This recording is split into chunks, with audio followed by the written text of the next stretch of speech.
मुख्तार अंसारी को बांदा जेल ले जाया गया है। सुबह 4:30 बजे मुख्तार अंसारी को रोपड़ से बांदा जेल ले जाया गया और एम्बुलेंस में वो पहुंचा। सुरक्षा का सख्त पहरा।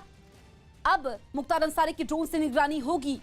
ये तस्वीरें हम आपको दिखा रहे हैं बांदा जेल की। और लगभग 13.5 घंटे का सफर तय किया गया पंजाब के रोपड़ से बांदा जेल लाने में। और इस बीच खबर यह है कि कागजी कार्रवाई पूरी हो चुकी है जेल के अंदर और अभी उसे सामान्य बैरक में रखा गया है। उसके बाद उसे शिफ्ट किया जाएगा और पहली बार ऐसा होगा जब ड्रोन से जेल की निगरानी होगी। इसके अलावा बांदा जेल में अतिरिक्त 30 पुलिसकर्मी भी दिए गए हैं। ये एक्सक्लूसिव तस्वीरें आप देख रहे हैं न्यूज़ 18 इंडिया पर। गैंगस्टर मुख्तार अंसारी वापस बांदा जेल पहुंच चुका है। 2 साल पहले भी वो बांदा जेल में था और सुबह 4:30 बजे उसे बांदा जेल ले जाया गया।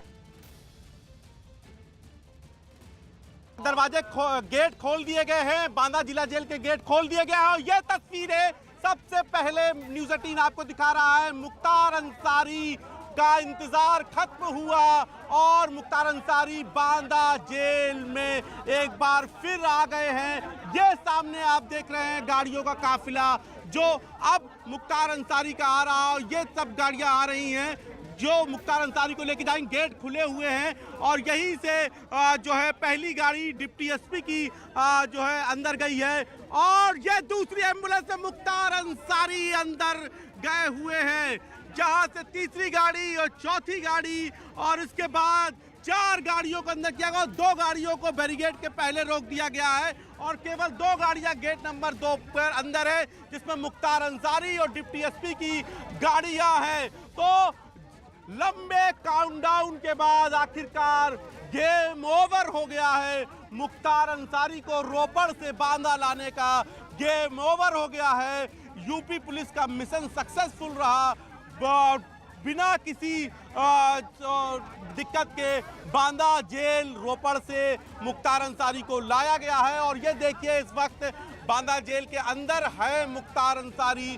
गेट नंबर 2 के पास मुख्तार अंसारी की एम्बुलेंस रुक गई है और यहाँ से मुख्तार अंसारी को अब जो है नीचे उतारा जाएगा और सबसे आगे डिप्टी एसपी की गाड़ी है और उसके बाद जो है मुख्तार अंसारी की गाड़ी है।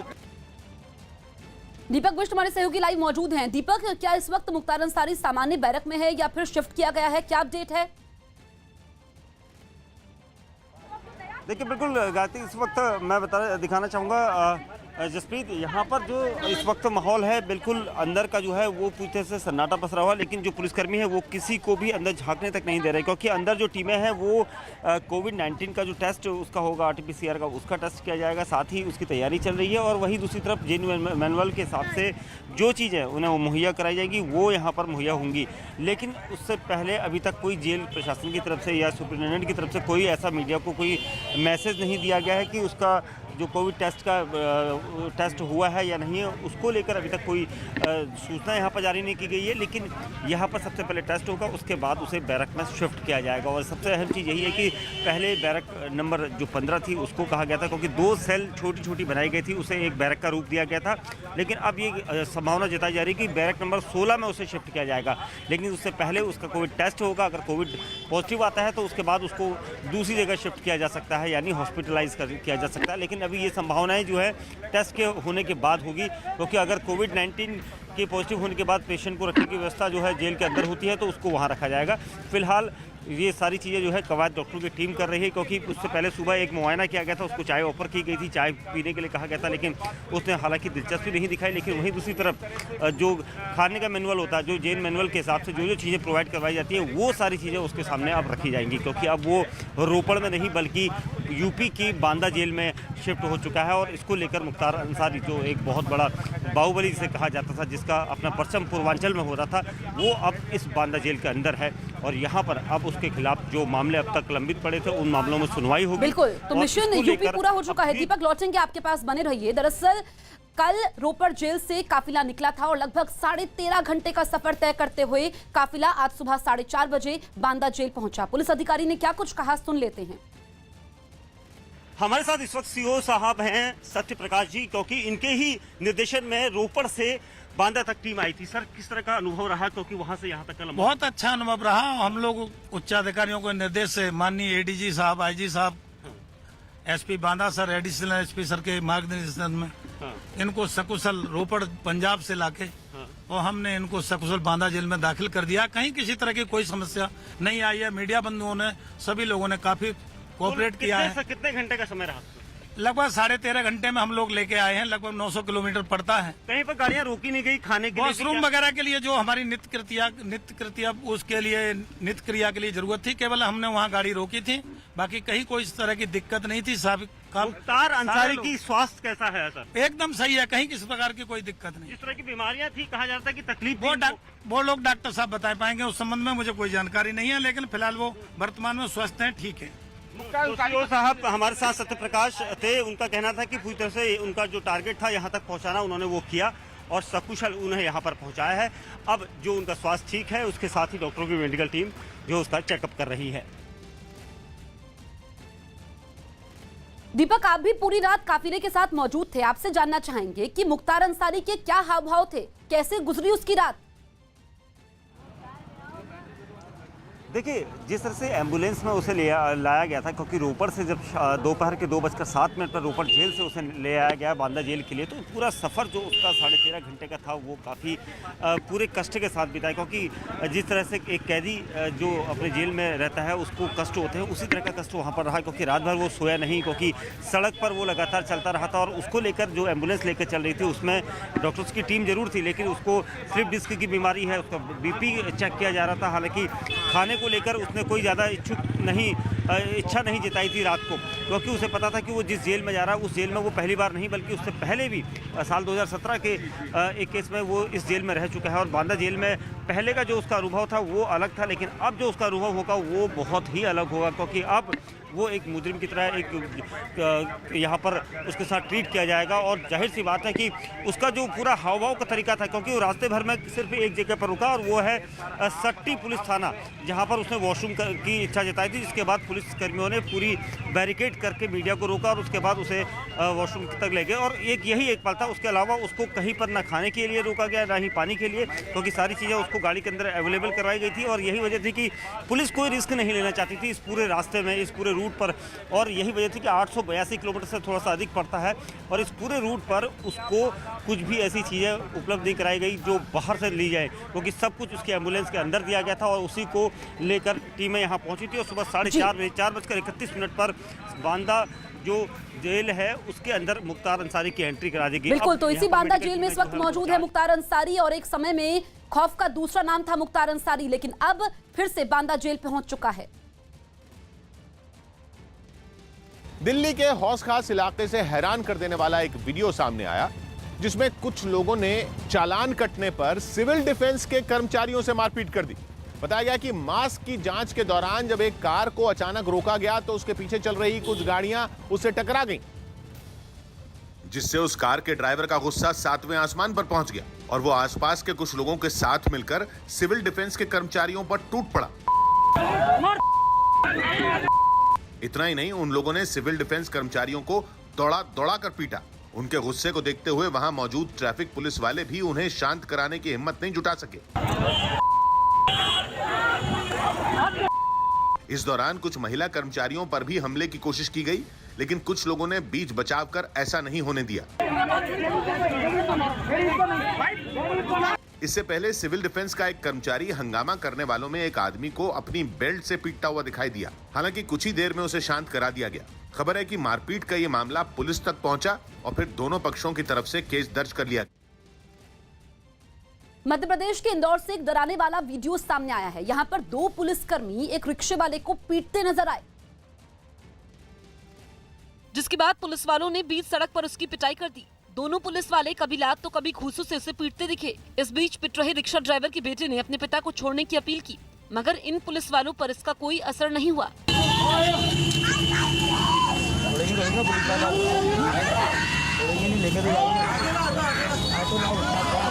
मारपीट होती देख बीच सड़क पर लोगों की भीड़ लग गई, लेकिन कोई भी मदद के लिए आगे नहीं बढ़ा। इसके बाद वहां पहुंची कुछ महिलाओं ने पुलिस वालों को रोका। ऐसा वो मेरे को मार रहे थे जैसे कि सर मतलब मैंने कोई बहुत बड़ा जुल्म कर दिया हो। पुलिस अधिकारियों ने इस हंगामे के लिए उस रिक्शा चलाने वाले को ही जिम्मेदार बताया। पुलिस ने इसको रोका तो इसने पुलिस वालों के साथ हुज्जत करी उनके साथ मारपीट करने की कोशिश करी। हालांकि इस मामले में जांच पूरी होने तक दोनों आरोपी पुलिसकर्मियों को सस्पेंड कर दिया गया। जम्मू के गांधीनगर इलाके से रोंगटे खड़े कर देने वाला एक वीडियो सामने आया, जिसमें दिखा कि एक तेंदुए ने हमला कर 2 लोगों को घायल कर दिया। उसके पीछे वन विभाग की टीम करीब 5 घंटे तक इधर उधर भागती रही, तब जाकर उसे पकड़ा गया। लेकिन तब तक उस तेंदुए ने पूरे इलाके में दहशत फैला दी। लोग अपनी जान बचाने के लिए उससे दूर भागते रहे। इसी बीच उसने एक आदमी पर हमला कर दिया, जिससे वो बुरी तरह घायल हो गया, जिसके बाद आसपास के लोगों ने उसे तुरंत अस्पताल पहुंचाया। खबर है कि उस तेंदुए ने इसी तरह एक और आदमी पर भी हमला किया। इस दौरान वन विभाग के कर्मचारी उसे पकड़ने की कोशिश में जुटे रहे, लेकिन जब तक वो पकड़ा नहीं गया तब तक पूरे इलाके में अफरा तफरी मची रही। पीएम नरेंद्र मोदी आज छात्रों, टीचरों और बच्चों के माता पिता से परीक्षा पर चर्चा करेंगे। आज शाम 7 बजे ऑनलाइन आयोजन से सभी को जोड़ने के निर्देश जारी किए गए हैं। कक्षा 6 से 12 तक के विद्यार्थियों, शिक्षकों और अभिभावकों को परीक्षा के प्रति प्रेरित करने के उद्देश्य से हर साल पीएम परीक्षा पर चर्चा करते हैं। इस साल कोविड की वजह से यह चर्चा ऑनलाइन मोड पर होगी और पीएम सभी से बात करेंगे। उधर परीक्षा पर चर्चा के लिए शिक्षा विभाग ने भी सभी तैयारियां पूरी कर ली हैं। नमस्कार दोस्तों। अब जानते हैं हम पिछले 1 साल से कोरोना के बीच जी रहे हैं और उसके कारण आप लोगों से मिलने का मोह इस बार छोड़ना पड़ रहा है और मुझे भी एक नए फॉर्मेट में आपके बीच आना पड़ रहा है। ये परीक्षा पे चर्चा का पहला वर्चुअल एडिशन है। मोदी जी करेंगे परीक्षा को अवसर में परिवर्तित। समस्या तब होती है जब हम एग्जाम को ही जैसे जीवन के सपनों का अंत मान लेते हैं। दरअसल एग्जाम जीवन को गढ़ने का एक अवसर है। मोदी जी करेंगे बच्चों से दोस्त बनकर बात। ये राय मैं पीएम के रूप में नहीं दे रहा हूं, लेकिन एक दोस्त के रूप में बताता हूं। और पूछेंगे पेरेंट्स और टीचर्स का भी हालचाल। आपकी सोच, मेरी सोच, आपके इरादे, मेरे इरादे, हम साथ साथ ही हैं। मोदी जी दिलाएंगे तनाव से। यूरोप के देश आइसलैंड से बीते कई दिनों से जिस ज्वालामुखी के पास पर्यटकों का जमावड़ा लगा था, वो एक बार फिर वीरान हो गया। ज्वालामुखी के खतरनाक रूप अख्तियार करने के बाद उसे तुरंत खाली कराने के आदेश जारी किए गए और वहां घूमने पहुंचे सैकड़ों लोगों को आनन फानन में हटा दिया गया। क्योंकि ज्वालामुखी में करीब 500 मीटर लंबी एक नई दरार पड़ने के बाद लावे के कई मुहाने बन गए और पहाड़ पर जगह जगह लावा फूटता दिखा। सफेद भाप के गुबार और सुर्ख लावे के फुव्वारे के बीच ज्वालामुखी ने आक्रामक अवतार ले लिया तो उसके आसपास भटकना भी मौत के मुंह में जाने के बराबर हो गया। नतीजा ये हुआ कि प्रशासन ने वहां डेरा जमाए लोगों को वापस भेज दिया और बीते कई दिनों से सैलानियों से गुलजार जिस ज्वालामुखी पर 24 घंटे चहल पहल रहा करती थी, वहां फिर सन्नाटा पसर गया।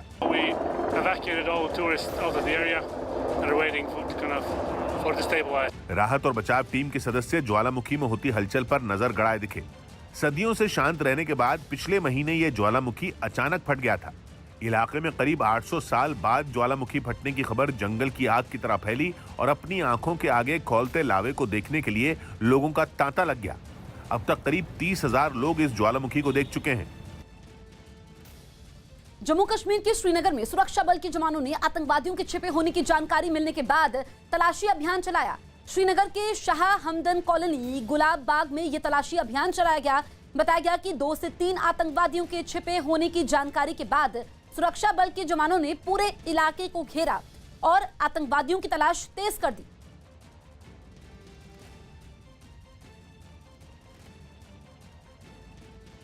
बंगाल में तीसरे चरण की वोटिंग के दौरान कुछ जगहों पर हंगामे और मारपीट की घटनाएं सामने आईं। आरामबाग विधानसभा सीट से टीएमसी की उम्मीदवार सुजाता मंडल ने आरोप लगाया कि बीजेपी समर्थकों ने उनके साथ मारपीट की और इससे जुड़े कुछ वीडियो सोशल मीडिया पर भी डाले गए। आरामबाग के गांव में लोगों की भीड़ हाथों में डंडे लेकर दौड़ती दिखी। हर तरफ हंगामे का माहौल दिखने लगा। दूर से लिए गए एक वीडियो में कुछ लोगों के बीच झड़प होती देखी गई। ये हंगामा तब शुरू हुआ जब सुजाता मंडल इस गांव में पहुंची और आरोप लगाया कि बीजेपी ने इलाके के लोगों को डराया और धमकाया। বলছে যে কমল চাপ में वोट देना नहीं तो आप लोगों को मारेगा। এটা बीजेपी বুথের লোকেরা বলছে। हालांकि गांव की तस्वीर इससे मेल खाती नहीं दिखी। गांव में सुजाता मंडल अपने सुरक्षा कर्मियों और पुलिस के जवानों के साथ घूमती दिखी, जबकि वहां के लोग उनका विरोध करते दिखे। गांव के कुछ लोगों ने आरोप लगाया कि सुजाता मंडल के ही समर्थकों ने गांव में घुसकर मारपीट की और लोगों को डराया धमकाया। एक महिला अपनी चोट दिखाते हुए लगातार रोती रही और बाकी लोग सुजाता मंडल पर गुस्सा निकालते रहे। आरोपों के मुताबिक सुजाता मंडल के ही समर्थकों ने उसकी पिटाई की, जिसकी वजह से उसके परिवार के लोगों में आक्रोश दिखा। दावा है कि लोगों का यही गुस्सा बाद में बवाल की वजह बना और भीड़ के गुस्से का शिकार सुजाता मंडल का काफिला बन गया। टीएमसी उम्मीदवार के एक सुरक्षा कर्मी को चोट भी आई, यहां तक कि उनकी कार पर भी पत्थर फेंके गए, जिससे उनकी कार का शीशा टूट गया। देखो मेरा गाड़ी का शीशा तोड़ दिया। मेरी ये एक नई मेरा किराया का कार है। मुझे मालिक को मुझे ऐसा इतना पैसा मैं कहां से दूं? हालांकि बीजेपी नेताओं ने सुजाता मंडल के आरोपों को खारिज कर दिया। संपूर्ण मिथ्या एवं फॉल्स अभियोग कारण भारतीय जनता पार्टी कर्मी। इसके अलावा भी हिंसा की छुटपुट घटनाएं कई जगहों पर हुई। केशवपुर इलाके में टीएमसी पर आरोप लगा कि उन्होंने बीजेपी समेत कुछ और दलों के पोलिंग एजेंट बैठने ही नहीं दिए। दक्षिण 24 परगना में टीएमसी के समर्थकों पर बम फेंकने और गोली चलाने के भी आरोप लगे, जबकि कैनिंग पूर्व विधानसभा सीट पर भी हिंसक झड़प हुई। आईएसएफ और टीएमसी कार्यकर्ताओं के बीच हुई झड़प में आईएसएफ के 2 कार्यकर्ता जख्मी हो गए। बिहार के समस्तीपुर से हैरान करने वाला वीडियो सामने आया, जिसमें 3 बदमाश एक बैंक में लाखों की लूट करते दिखे। बैंक में लूट से पहले इन बदमाशों ने कई दिनों तक रेकी भी की, जिसके बाद उन्होंने बैंक पर धावा बोला। हेलमेट और टोपी पहने ये लुटेरे हथियारों के साथ बैंक में दाखिल हुए। इसके बाद एक आरोपी हथियार लहराता हुआ कैश काउंटर पर पहुंचा और बैंक कर्मचारियों को धमकाता दिखा। इन आरोपियों ने बैंक स्टाफ समेत वहां मौजूद सभी लोगों को एक कोने में बंधक बना लिया। इसके बाद उन्होंने कैश काउंटर में रखी नकदी बटोरनी शुरू की। काफी देर तक लूटपाट करने के बाद ये आरोपी 5 लाख से ज्यादा की रकम अपने एक थैले में भरकर वहां से निकल गए। हालांकि इस लूट में शामिल 2 आरोपी अब पुलिस की गिरफ्त में हैं। लगातार अनुसंधान चल रहा था और 2 अपराधी उसको पकड़े गए हैं। पुलिस को सीसीटीवी वीडियो के जरिए इस केस को सुलझाने में कामयाबी मिली। सीआरपीएफ को भेजे गए एक धमकी भरे ईमेल की जांच एनआईए के हवाले कर दी गई। न्यूज 18 के नीतीश कुमार की रिपोर्ट है कि ये ईमेल 4-5 दिन पहले सीआरपीएफ के मुंबई हेडक्वार्टर को भेजा गया था, जिसमें भीड़ भाड़ वाली जगहों जैसे मंदिरों, हवाई अड्डों पर हमले की धमकी दी गई। साथ ही गृह मंत्री अमित शाह और उत्तर प्रदेश के मुख्यमंत्री योगी आदित्यनाथ को भी इस ईमेल के जरिए धमकी दी गई। इतना ही नहीं, धमकी भरे इस ईमेल में 3 राज्यों में 200 किलो विस्फोट होने का भी जिक्र किया गया, जबकि 11 से ज्यादा आतंकियों और आत्मघाती हमलावरों के एक्टिव होने की बात भी इसमें कही गई है।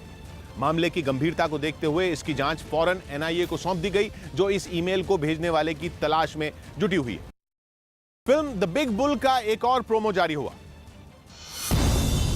अभिषेक बच्चन की फिल्म द बिग बुल का एक और प्रोमो जारी कर दिया गया। ये फिल्म गुरुवार को ऑनलाइन रिलीज की जाएगी। इसे 90 के दशक में शेयर मार्केट में हुए बड़े घोटाले पर बनाया गया है। जब आदमी ऊपर ऊपर और ऊपर जाता है ना, उतना ही नीचे नीचे नीचे गिरता है, तो आखिर में धम्स ये याद रखना। गुजरात में कोरोना के बढ़ते मामलों पर हाईकोर्ट ने चिंता जताई।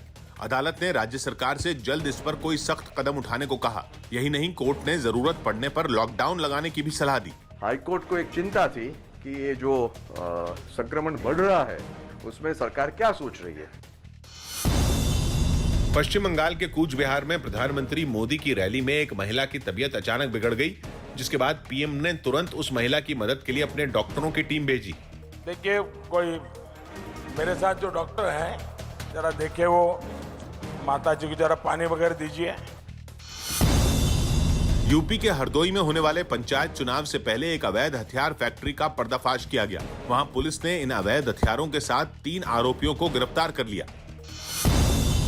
मध्य प्रदेश के सीएम शिवराज सिंह चौहान ने लोगों को कोरोना के खतरे के प्रति जागरूक करने के लिए स्वास्थ्य आग्रह नाम के अभियान की शुरुआत की। 10.5% की दर से संक्रमण दर है कोरोना का, और यहाँ पर स्वास्थ्य आग्रह ये मिशन लेकर शुरू हुए हैं मध्य प्रदेश के मुख्यमंत्री।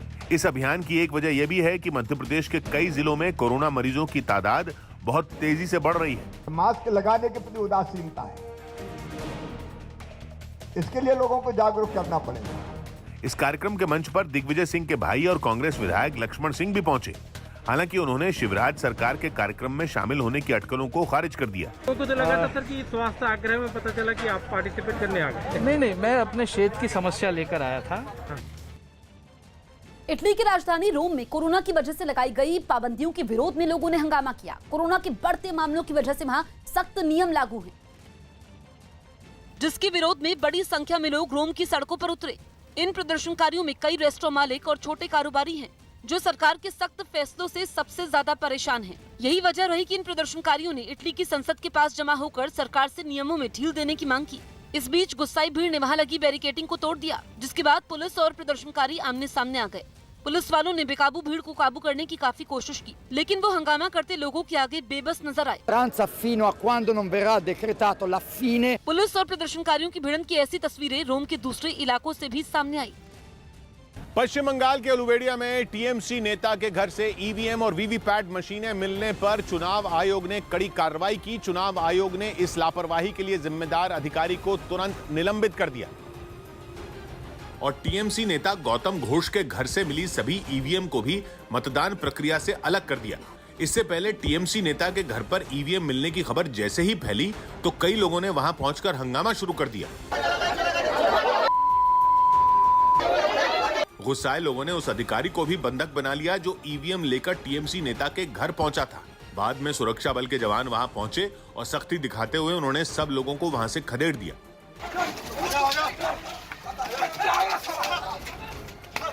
इस मामले में चुनाव आयोग की तरफ से जारी बयान में बताया गया कि निलंबित अधिकारी रात के वक्त ईवीएम लेकर अपने रिश्तेदार के घर पहुंचा था और वहीं पर सो गया। चुनाव आयोग ने इसे गंभीर लापरवाही मानते हुए कार्रवाई की। हालांकि बीजेपी ने मामले की सख्त जांच की मांग की। ये साधारण अपराध नहीं है, ये चुनाव प्रक्रिया के साथ एक तरह से धांधली का व्यवहार है। टीएमसी नेता के घर से बरामद सभी ईवीएम रिजर्व में रखी गई थी, लेकिन चुनाव आयोग ने उन सभी को चुनाव प्रक्रिया से हटा दिया। गुजरात में कोरोना के खतरे की वजह से 20 शहरों में नाइट कर्फ्यू लगाने का ऐलान किया गया। ये कर्फ्यू रात 8 बजे से सुबह 6 बजे तक लागू रहेगा।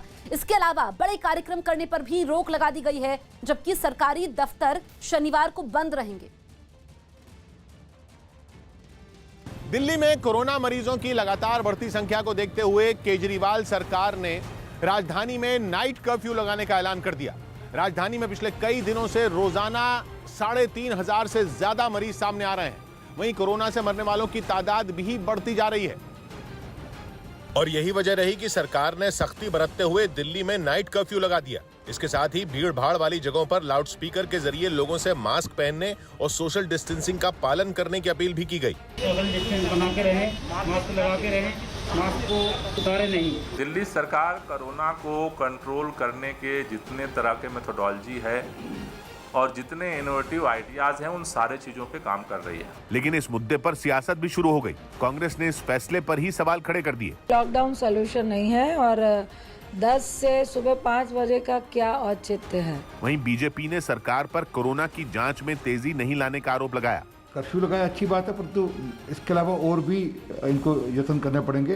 हालांकि दिल्ली के कई लोगों ने सरकार के इस फैसले की तारीफ की और उम्मीद जताई कि इससे कोरोना मरीजों की संख्या घटेगी। अच्छा डिसीजन है, ये सख्ती होनी चाहिए। वहीं कुछ लोगों ने दिन में भी पाबंदियां लगाने पर जोर दिया, क्योंकि देश के कई दूसरे राज्यों की तरह दिल्ली में भी कोरोना का खतरा लगातार बढ़ रहा है, जिसकी वजह से दिल्ली में 30 अप्रैल तक रोजाना रात 10 बजे से सुबह 5 बजे तक नाइट कर्फ्यू लागू रहेगा। इस दौरान ट्रैफिक की आवाजाही पर कोई रोक नहीं होगी और जो लोग कोरोना की वैक्सीन लगवाने के लिए निकलेंगे उन्हें भी नहीं रोका जाएगा, लेकिन इसके लिए ई पास जरूरी होगा, तभी उन्हें रात में बाहर निकलने दिया जाएगा। सभी दुकानदार, फल और दूध बेचने वाले भी ई पास के जरिए ही आवाजाही कर सकेंगे। इस दौरान प्रिंट और इलेक्ट्रॉनिक मीडिया के कर्मचारियों को भी ई पास दिखाना जरूरी होगा। हालांकि निजी अस्पतालों के कर्मचारियों को इससे छूट दी गई है, लेकिन उन्हें अपना पहचान पत्र दिखाना होगा। बीमार लोगों के अलावा गर्भवती महिलाओं को भी इलाज के लिए ले जाने पर कोई पाबंदी नहीं होगी। दिल्ली पुलिस इसे सख्ती से लागू करेगी। सभी संबंधितों को डीडीएमए के आदेश में दिए गए प्रतिबंधों का कड़ाई से पालन करना होगा। मुस्लिम समुदाय से एकजुट होने वाली ममता बनर्जी की अपील पर पीएम नरेंद्र मोदी ने तीखा हमला बोला। पश्चिम बंगाल के कूच बिहार की चुनावी रैली में पीएम ने ममता के बयान का मुद्दा उठाते हुए उन्हें निशाने पर लिया। अभी हाल ही में आपने कहा कि सभी मुसलमान एक हो जाओ, वोट बंटने मत दो। आपको यकीन हो गया है कि मुस्लिम वोट बैंक की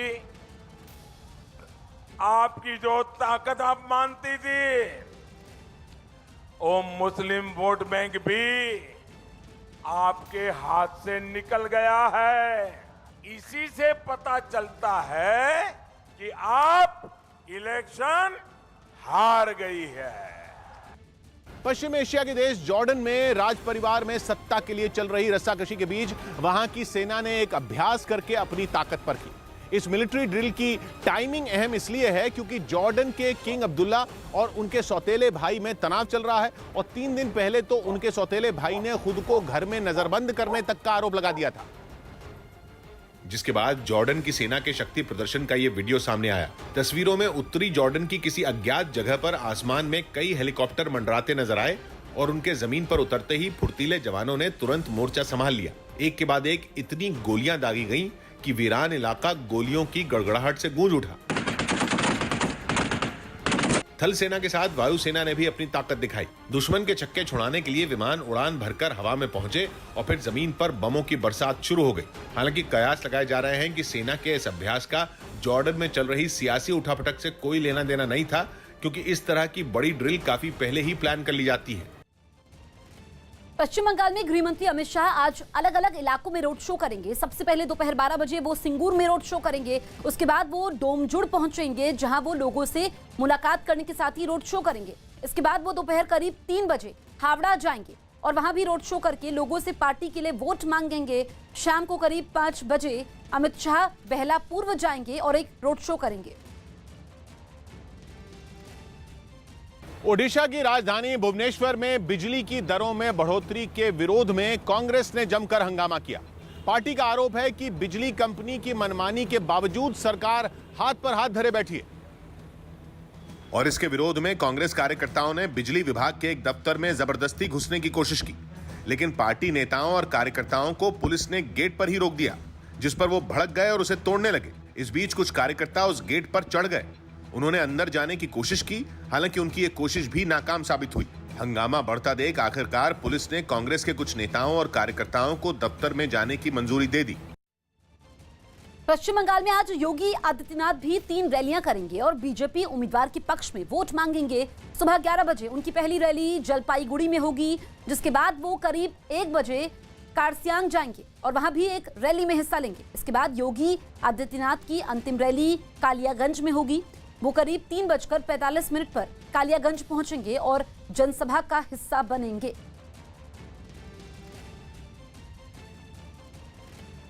छत्तीसगढ़ के बीजापुर में हुए नक्सली हमले के बाद सरकार ने नक्सल विरोधी अभियान को लेकर बड़ा फैसला किया है। न्यूज 18 के अमित पांडे की रिपोर्ट है कि देश में जारी नक्सल विरोधी अभियान में अहम बदलाव किया जाएगा, जिसके तहत नक्सलियों पर नकेल कसने के लिए केंद्र और राज्यों के बीच तालमेल को और दुरुस्त किया जाएगा। साथ ही नक्सल प्रभावित इलाकों में मौजूद सुरक्षा बल के कैंपों को और बेहतर बनाया जाएगा ताकि नक्सली उन्हें निशाना न बना सके। इतना ही नहीं, ऑपरेशन में शामिल जवानों को बेहद घातक हथियार भी दिए जाएंगे। एक दिन पहले ही छत्तीसगढ़ दौरे पर गए गृह मंत्री अमित शाह ने सीआरपीएफ अधिकारियों के साथ बैठक की थी, जिसमें ये अहम फैसले लिए गए। देश में कोरोना का टीका लगाने वालों का आंकड़ा 8 करोड़ को पार कर गया। सरकार ने बताया कि देश में कोरोना वैक्सीन अभियान तेजी से चल रहा है और अब तक 8 करोड़ से ज्यादा लोगों को इसका टीका लगाया जा चुका है। अटॉर्नी जनरल के वेणुगोपाल ने खुद को घर में क्वारंटीन कर लिया। उनके दफ्तर में एक कर्मचारी की कोरोना रिपोर्ट पॉजिटिव आई थी, जिसके बाद उन्होंने यह कदम उठाया। चेन्नई में अभिनेता विजय साइकिल से मतदान केंद्र पहुंचे, जहां उन्होंने विधानसभा चुनाव के लिए मतदान किया। यूपी के शाहजहांपुर में होने वाले पंचायत चुनाव से पहले पुलिस ने अवैध शराब के खिलाफ कार्रवाई की। इस दौरान पुलिस ने 107 आरोपियों को गिरफ्तार कर लिया। आरोप है कि इन लोगों के पास से 1000 लीटर से भी ज्यादा शराब बरामद की गई। उत्तरी दिल्ली नगर निगम ने कोरोना का टीका लगवाने वाले लोगों को प्रॉपर्टी टैक्स में छूट देने का ऐलान किया। नगर निगम को उम्मीद है कि इस फैसले के बाद वैक्सीन लगाने के अभियान में तेजी आएगी। उत्तरी दिल्ली नगर निगम एक स्कीम लेकर आ रही है कि परिवार के सभी लोग टीका लगवाओ और 5% अलग से छूट पाओ। कोरोना का टीका लगवाने पहुंचे लोग इस ऐलान से खुश नजर आए और उन्होंने दूसरे लोगों से भी टीका लगवाने की अपील की। प्रॉपर्टी टैक्स में जो सीनियर सिटीजन को मिलती है उसके अलावा भी 5% मिलेगी। बीजेपी के स्थापना दिवस के मौके पर पीएम नरेंद्र मोदी ने कृषि सुधार कानून और सीएए पर भ्रम फैलाने वालों को आड़े हाथों लिया। आज गलत नैरेटिव बनाए जाते हैं, कभी सीएए को लेकर, कभी कृषि कानूनों को लेकर, कभी लेबर लॉ को लेकर। बीजेपी के प्रत्येक कार्यकर्ता को समझना होगा कि इसके पीछे सोची समझी राजनीति है। बांग्लादेश की राजधानी ढाका में हजारों लोगों ने मिलकर लॉकडाउन के विरोध में जमकर प्रदर्शन किया। बढ़ते कोरोना मामलों की वजह से वहां एक हफ्ते के लिए बाजार, पब्लिक ट्रांसपोर्ट और शॉपिंग मॉल को बंद रखने का ऐलान कर दिया गया और शाम 6 बजे से सुबह 6 बजे तक लोगों के घरों से निकलने पर भी रोक लगा दी गई, जिसके खिलाफ हजारों लोग सड़कों पर उतर आए। उनमें बड़े पैमाने पर शॉपिंग मॉल के कर्मचारी और वहां अपनी दुकान चलाने वाले लोग भी शामिल थे, जिन्होंने सरकार के इस फैसले पर कड़ी नाराजगी जताई और हाथों में पोस्टर लेकर जमकर प्रदर्शन किया। उन्होंने आरोप लगाया कि सरकार कोरोना के नाम पर उन पर ज्यादती कर रही है, जबकि बड़े बड़े कारोबारियों को छूट दी जा रही है। पिछले कुछ हफ्तों में बांग्लादेश में कोरोना मामलों और उससे होने वाली मौतों के आंकड़े तेजी से बढ़े हैं। मरीजों के बढ़ने से अस्पतालों पर बोझ भी बढ़ गया है और यही वजह है कि सरकार ने भी ढाका समेत कई शहरों में सख्ती बढ़ा दी। महाराष्ट्र के उस्मानाबाद में एक पेट्रोल पंप के पास खड़ी बस में आग लगने से हड़कंप मच गया। बस में आग कैसी लगी इसका पता नहीं चल पाया, लेकिन वहां से जो तस्वीरें सामने आई उसमें वो बस लपटों से घिरी नजर आई।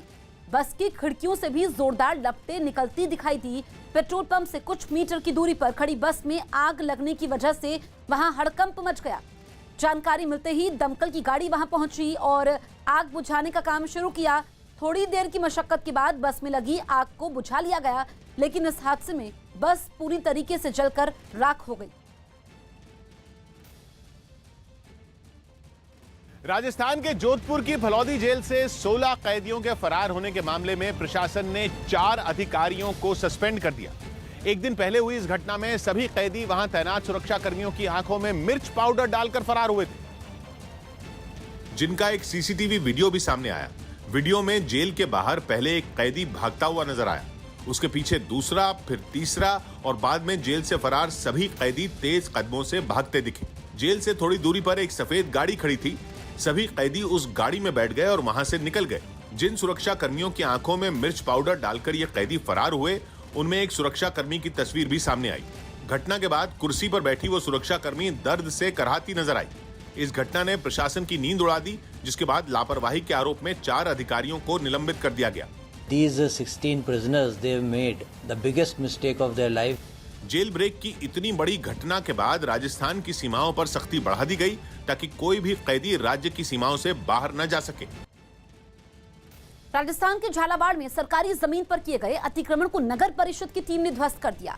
बताया गया कि झालावाड़ नगर परिषद की टीम हंगामे की आशंका को देखते हुए भारी पुलिस बल के साथ वहां पहुंची और खुदाई करने वाली एक मशीन की मदद से सरकारी जमीन पर अवैध कब्जा करके बनाए गए मकान को तोड़ना शुरू कर दिया। कुछ ही वक्त में वो मकान मलबे में तब्दील हो गया।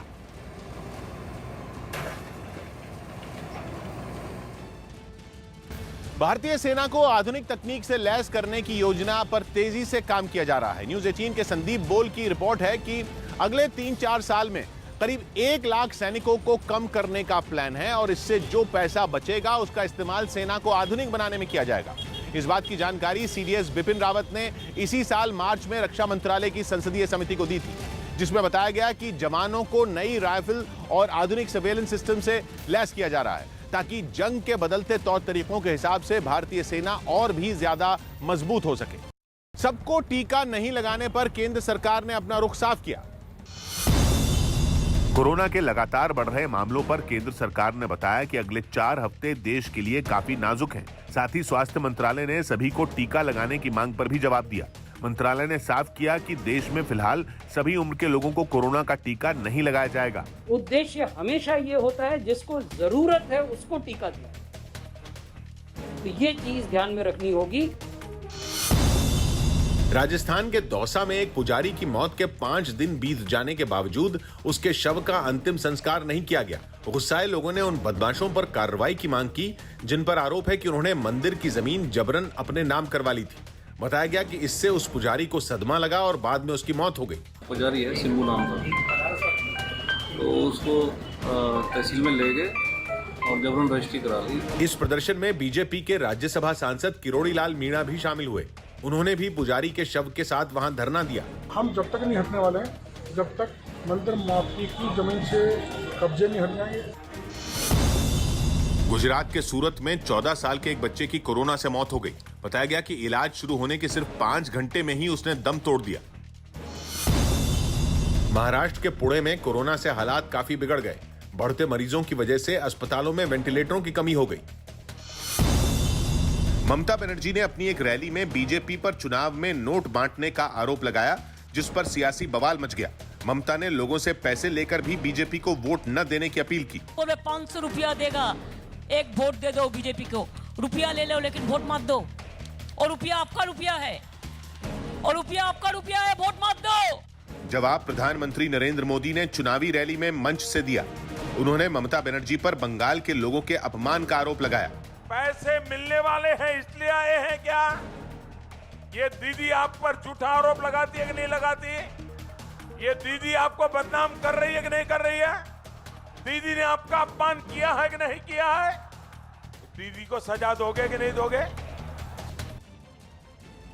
मध्य प्रदेश के विदिशा में मास्क न पहनने वालों को सबक सिखाने के लिए एक अनोखा अभियान चलाया गया।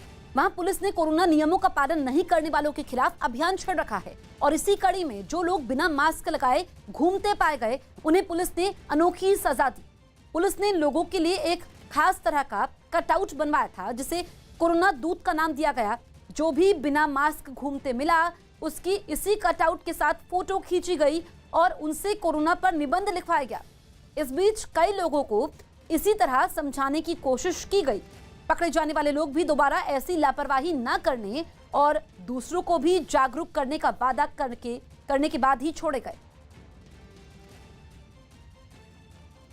अमेरिका के टेक्सास से चौंका देने वाली तस्वीरें सामने आई, जहां एक एम्बुलेंस को चुराकर भाग रहे एक शख्स को पुलिस ने कड़ी मशक्कत के बाद पकड़ लिया, लेकिन इससे पहले उसने पुलिस को लगभग 1 घंटे तक अपने पीछे दौड़ाया और तब कहीं जाकर वो उनके चंगुल में आया। सामने आई तस्वीरों में पुलिस से भाग रहा वो आरोपी बेहद तेज रफ्तार में एम्बुलेंस को हाईवे पर दौड़ाता दिखा। उसने पुलिस को चकमा देने के लिए कई बार अपना रास्ता भी बदला। एक तस्वीर में तो वो सड़क किनारे बने पार्क में भी घुसता दिखा। उसने पुलिस को खूब छकाया, लेकिन पुलिस ने उसे पकड़कर ही दम लिया। बाद में पुलिस वाले उसे गिरफ्तार कर ले गए।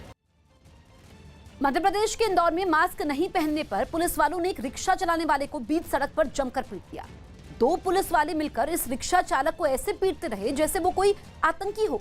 आरोप है कि रिक्शे वाले का मास्क नाक से नीचे था, तभी पुलिस वालों ने उसे पकड़ लिया और बात इतनी बढ़ गई कि पुलिस वालों ने भी सारी हदें पार कर दी और रिक्शे वाले को जमकर पीटा। एक ने उसके कपड़े फाड़ दिए तो दूसरा पुलिस वाला अपने पैर से उसकी गर्दन दबाता हुआ दिखाई दिया। हद तो तब हो गई जब रिक्शे वाले का बेटा हाथ जोड़कर इन पुलिस वालों से उसके पिता को छोड़ देने की गुहार लगाता दिखा, लेकिन पुलिस वाले थे कि मानने को तैयार नहीं हुए। उन पर अपनी खाकी वर्दी का रौब इस कदर सवार था कि उन्हें उस मासूम की गुहार भी सुनाई नहीं दी और वो रिक्शे वाले पर जुल्म ढाते रहे। सड़क से गुजर रहे लोग भी पुलिस वालों को इस हरकत को देखने के लिए रुक गए। सड़क पर जैम लग गया। कुछ महिलाओं ने पुलिस वालों की इस हरकत को देखा तो रिक्शे वाले को बचाने के लिए पुलिस वालों से भिड़ गई। कुछ महिलाओं ने चिल्लाकर पुलिस वालों से उसे छोड़ने को भी कहा। हंगामा बढ़ता देखकर कुछ पलों के लिए ये पुलिस वाले रुके, लेकिन थोड़ी ही देर में उन पर फिर मारपीट का भूत चढ़ गया और वो रिक्शे वाले पर टूट पड़े। हालांकि जब मारपीट का ये वीडियो वायरल हो गया तब अधिकारियों ने इन पुलिस वालों पर कार्रवाई करते हुए उन्हें सस्पेंड कर दिया और रिक्शे वाले पर नशा करने का आरोप लगाया।